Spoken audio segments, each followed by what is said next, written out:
from Scottsdale, Arizona, and Des Moines, Iowa. She goes back and forth. Who knows who Holly Demott is? Holly's going to talk to you guys about the how. Everybody talks about the why, which is so important. Holly's going to talk to you about the how. She's a new 5-star. She's doing an amazing job. Please give a big hand to Holly Demott. Okay, let's get into it. Okay, Christine has me rolling laughing. Oh my gosh, Christine, thank you. Did she make it fun or what? Okay, so we're going to get into really starting with the how. And the how is going back to the very beginning the starting phases. So the sorting process. So much of coming into this, whether you've been in this a while or you are just getting started, I've been where you're at, where you're going through names, you're going through people, you may not hear back from people, and you get ghosted, and that happens. And so I'm going to talk about that. I'm going to talk about how making the reach out process even easier.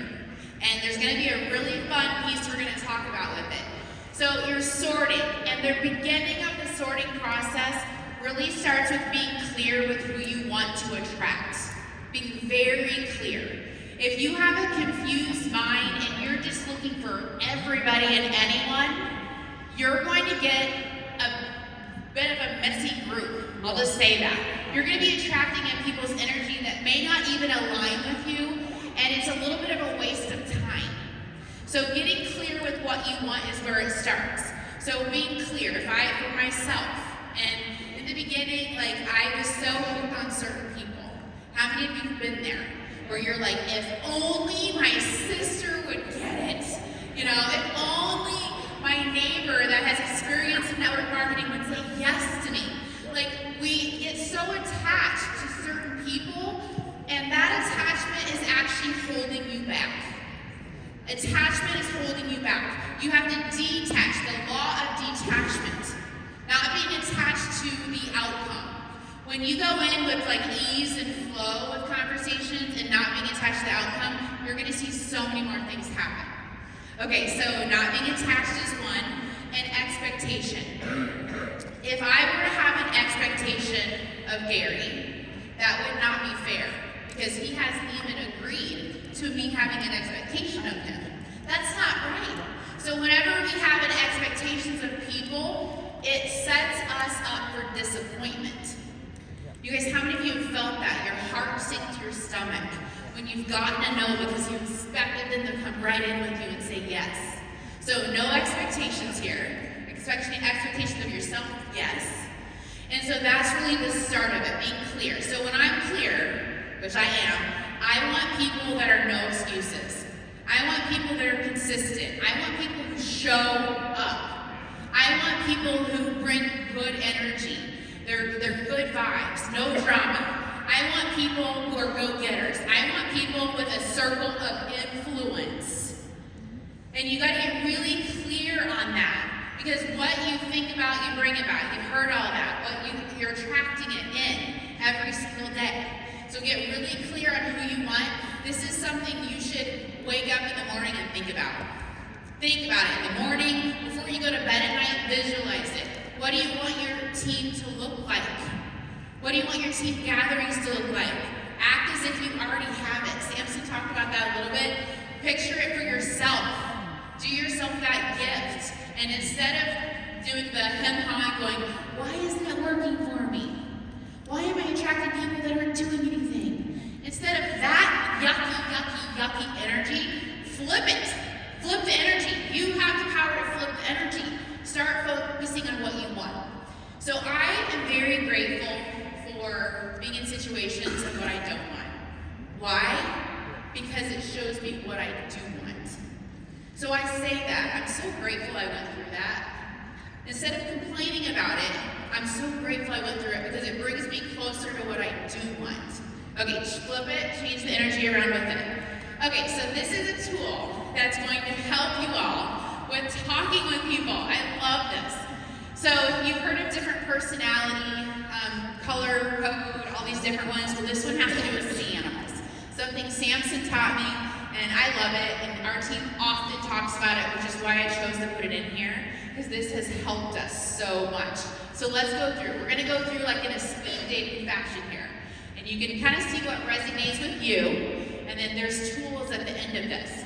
So with the sea animals, those that are sharks, these are people that are ambition driven. They're natural leaders. They're money motivated, type A personality, overachievers. They love new challenges. They have a strong belief in their abilities. They come in and they're like, I know I can do this. They're sharks. Okay, so how do you work with sharks? You work with them, you get to the bottom line quickly. I will tell you this, when you're working with a shark, you do not send them a book as a text message. A shark, those of you who are sharks know, I have a lot of shark in me. I will like not even read it. I'm like, I go cross-eyed. So whoever sends me messages, keep it to the point, because I'm busy, I'm on the go. I want to the point. So when you're working with prospects that are sharks, that's what you want to do. So you're going to be able to read your audience a lot better. How much money can they make? They're money motivated. How can I do it quickly and show them the potential? There's a shark. Then we have dolphins. Dolphins love to have fun. Yeah. You know, I have a lot of dolphin in me. And dolphins are social butterflies. You know, they want to be social. They push aside responsibility to have fun. They are charismatic, funny, life of the party. If it's not fun, they're not going. You know? And some of you here are dolphins because you're like, Vegas, I'm in. You didn't even know what you're coming to, right? Yeah. And so they light up the room. So what you want to do with dolphins, you want to show them how much fun this is.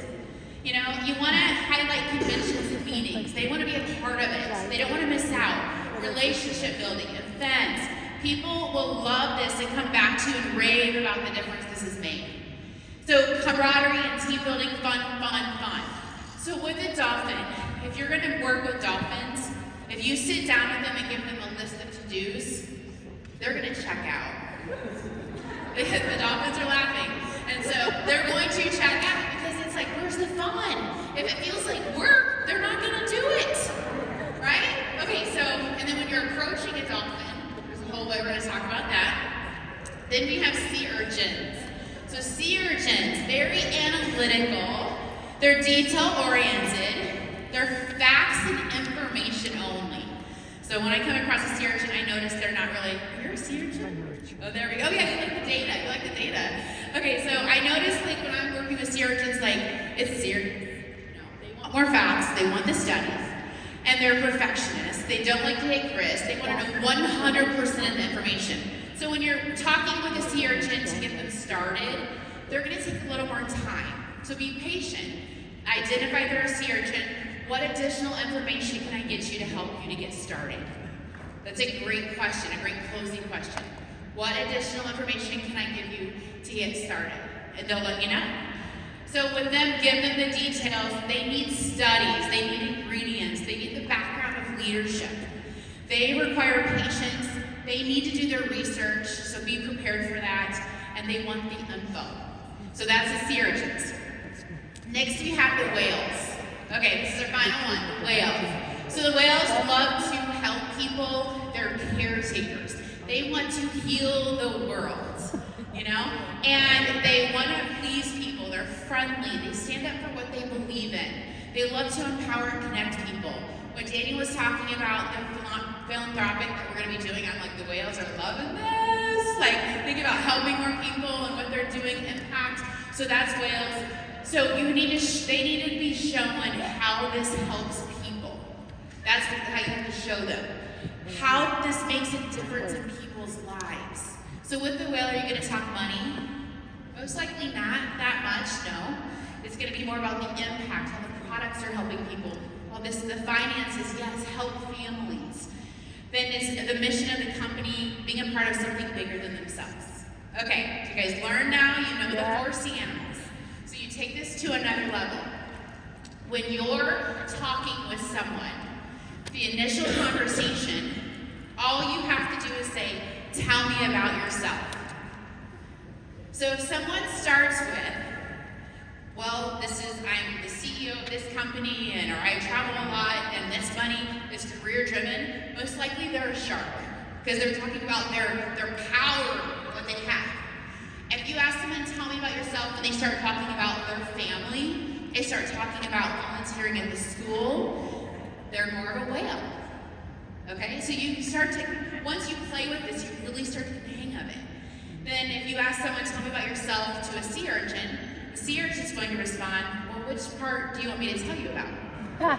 They're very detailed. They're very like, well, wait, what, you want to know about my family, my work, what I like to do in my off time? Like, they're very detailed. And then if you ask which one am I missing? Dolphin. A dolphin? Dolphin's going to say, oh, well, I just went to the gym today. And, the dolphin's just going to be like, woo. And I love it. So you get to know then how you can communicate tools with them. And you can know what the next steps are in the process. I love being on Zoom Connect Zooms, which I highly encourage that you all plug in. We're going to talk about edification in a second. When you do Connect Zooms, or Connect calls, or coffee shop meetings with your upline, notice your upline will ask them, well, what did you like best about what you've seen so far? That right there is going to uncover what sea animal they are. And then you know where to go. Because if I immediately know that I have a shark sitting across from me on a Zoom, I know that I'm going to get to the bottom line, and I know I'm going to start talking about money. I'm going to be talking about bigger picture. I'm going to talk about what this could look like for them. That's different than if I was talking to a whale. Different than a dolphin. Different than a sea urchin. Does this make sense? Yeah. Okay, and the more practice you do with it, and really start to feel people, you'll start to get the hang of it. And it's so much fun. In fact, we will often say, well, what do you, after conversations, we'll talk about it. Well, what do you think she is? What do you think he is? And then we know more and we can get more tools. The tools should match them and what we've talked about. So if I'm talking about products and ingredients, I'm going to send the tools for that. I'm not going to send the comp plan. I'm going to send what I just talked about with them. So match the tools, know what they are, and communicate in their language. It will make the process go so much smoother when you're doing that. And with this one simple step, it can truly change the entire outcome of your connection. It can change it. So how many of you have lists of people and you're kind of bored with them? And I'm just gonna be, you're bored with your list. This is where you need to have fun with it. And you start a whole new list. So edification is the next step once you do the tools. So with this edification here, it's everything. Everybody that has been invited to Vegas, this event was edified by whomever invited you. It was edified by the company with the invite. It was edified by your upline leaders. It was edified. We should be doing edification all of the time for events, for next events coming up, for people we're getting people on the phone with, all the time. So here's how it works. And I know there's people out there where I work with so many different people that think that they can do everything themselves. Oh, but Holly, I have years of experience. I know how to reach out to people. I have years of experience. I can do it all. And my response is, I want your first 10 connect calls with your upline. You will always be learning. So don't come in thinking you know everything. Humble yourself and be able to learn from your leaders. So this edification piece here, you can look at the triangle. A is the expert. So the expert is not you. The expert is anybody but you. You just zip it. You're not the expert, and that's hard for some people, I get it. And so then C is the prospect. So when you edify this expert, then they have respect. They have respect then for the expert. And that's what you want. So whether you're setting up someone coming to Dr. Dan's events, he has events next week and the week after. We're going to be, we already have edified Dr. Dan. So people that they don't know Dr. Dan. We know Dr. Dan, we know the value he brings. Nobody else knows it unless we edify him. This happens with Connect Zooms. So if Gary's one of his people are bringing him a call, they're going to edify Gary. They're going to talk about Gary's success prior to 3, why he chose 3, and why they look up to 3 and they're getting on the call with them. So that brings respect. That's so important. So then the prospect prospect over here, they trust you. The whole reason they're looking at coming to an event or getting on a call is because of you. So they trust you. You edify the expert, and then that brings respect. So when you have trust plus respect, you have a higher chance to close. This is a really big deal. Always be edifying. Always, always, always, always, always.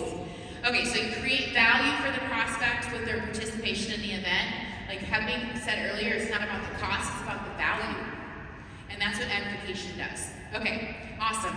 So with your list of people, when you're reaching out to people, and you're really having fun with it, you're having fun, you're making it very personal. What you track, you attract. What you track, you attract. Like right now, I know we're tracking registrations for events we have next week. And I'm looking at the registrations every day, talking about how many people we have coming. What you track, you attract. So when you're looking at your list of people, instead of being hung up on that one person, if they would only do it, right? You're having a list, and a list, and a list, and a list. You want a pipeline of 30 people. So a pipeline is when you have 30 people that have said, yes, they are open. That's all simple. They're open to more information. When you have 30 people, you're working through those 30 people, and let's say the top 5, 6, 7, 8 are busy, they haven't responded to you yet, you keep going to number 9, number 10. Hey, here's something else. This just came up. I was at an event, I learned this. You send them a tool from the app, and you keep working your list. So when you have 30 people, you are so busy.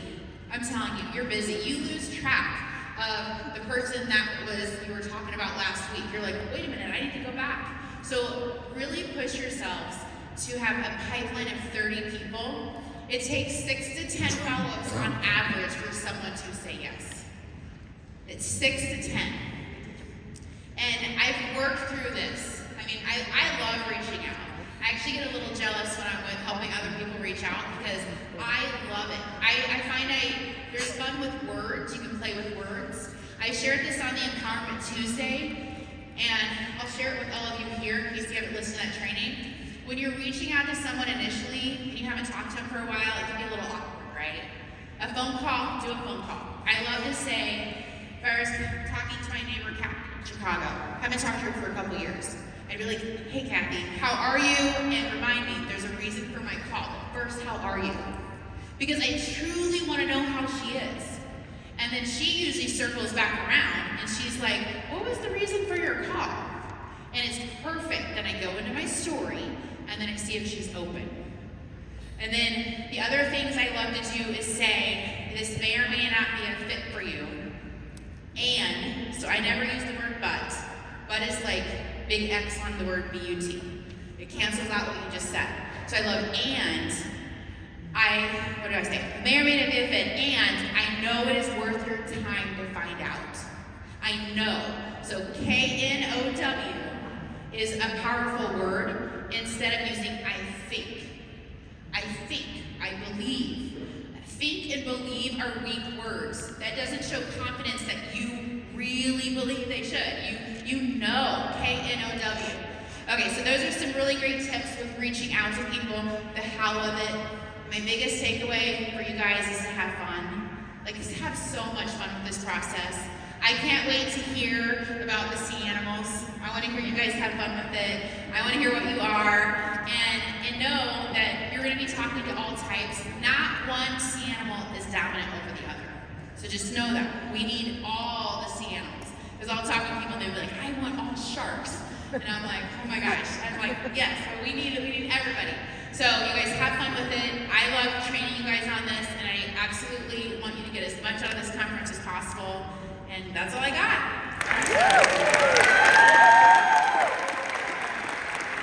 Give Ollie a big hand, please. She did an amazing job. I'm a shark. Probably, she just flew back, so she can't answer for you. She just had to go to the airport. Hey, I want to say this. Holly has done an incredible job she's disciplined her disappointments, meaning she sorts. She does everything she showed you guys on a daily basis, and she talks to me about it, and she just keeps moving forward. She knows that it's everybody's own journey, their own time. It's her job to sort. It's her job to find the people with the right attitudes. You've done an amazing job. I'm proud of you. She will be a 6-star soon. Give a big hand.